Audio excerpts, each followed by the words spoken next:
Well, for us, it's a great honor to welcome a lot of experts from the security sector in Europe to our summit today.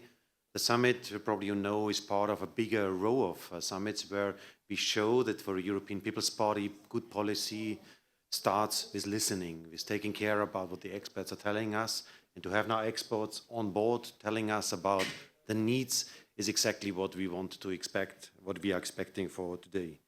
I just want to underline that from our point of view, it's clear that security, fight against crime is in principle a national responsibility, but there is an European added value that we can do things better together on European level. Put the expertise of our experts first. They know how to fight against this, and then transmit it and also translate it in European responsibility. What I want to underline is that on content, it's clear that we want to have a Europe of freedom of movement, that our citizens can move. But we, as EPP Group, already decided in Stockholm in one of our bureau meetings that we want to limit the freedom of movement for criminals. So Schengen, freedom of movement, is not for criminals. That is the idea. And that is what we also want to discuss today with the experts. I also want to underline that we have a clear narrative about what we see when we see a policeman or policewoman.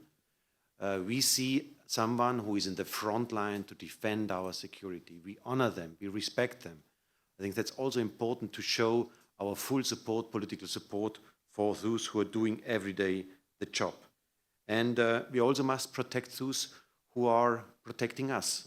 It's also important that they feel the support of politics and also of society. By the way, also the victims must feel that they are also part of our discourse when we speak about fight against criminal activities. Again, for us today, it's a moment of listening as EPP Group, and having now a summit on security, on how can we strengthen the job and the activities of our police organizations all over Europe, is also a clear message that we want to prioritize these issues on the European level. We spoke a lot in the last years about migration. We still do. We still fight against illegal migration. But next to this, we also want to underline that there are other important issues on the table in the field of home affairs, and that is fight against organized crime, against criminals. EPP wants to prioritize this. This must be a priority for the next upcoming month and years in front of us. Thank you, and I take the floor to Vice President Tomas Tobe. I think it is important that we acknowledge that we actually have an epidemic of gang-related crime all over Europe. 70% of the criminal networks in Europe are active in more than 3 member states at the same time. And yes, to combat a lot of the crime, we do it locally, we do it nationally. But what we are saying from EPP, we also need a strong European response.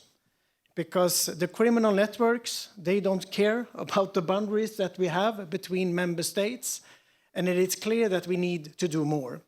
And yes, we are getting better with information sharing in Europol, trying to do more operations together between the countries. But it is not working effectively enough. And of course, it is clear that in our view, we need more police officers. We need to make sure that they have better tools to combat crime.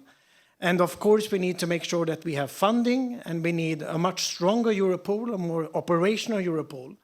But I think it also starts with something that is very important and a message that we would like to send today. And that is the question, in this time, are we standing by our police officers or not? That is the question that we need to answer today. And the EPP answer is yes, we will stand with the police officers. So we hope, of course, for today we will listen to the proposals that will come from our brave men and women that are on the front line, as our chairman stated. And of course, we will take this with us to make sure that Commission delivers proposals to also meet these expectations. And if Commission doesn't, then we will make sure to amend it in the work that we do here in the European Parliament.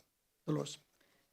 Thank you very much. Thank you very much, Manfred, dear Chair and Vice President Tomas Tobe, and the responsible of the LIVE committee, and the one that always it's taking into account all about our security in Europe. Being a police officer is a vocation of service to the common good. It requires daily sacrifice and involves a lot and a real risk for them. A risk that must be recognized in a fair and a consistent way across the European Union. And I'm sure that today all the unions of police, they will ask us to recognize this profession as a risk professional across Europe.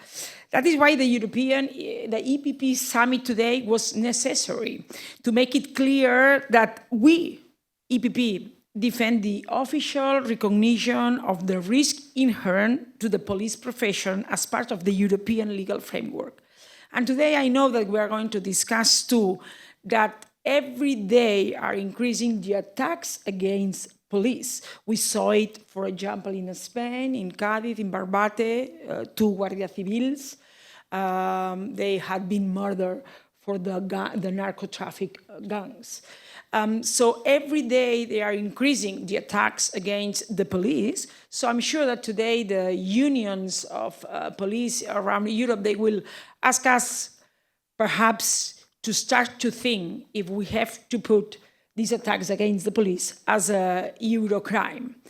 And then, of course, that we need a stronger international cooperation and a European security policy that listens to all officers around Europe, because we are living difficult moments. So it is important that the principle of authority that the police they have, a basic pillar of any rule of law, it's now being weakened.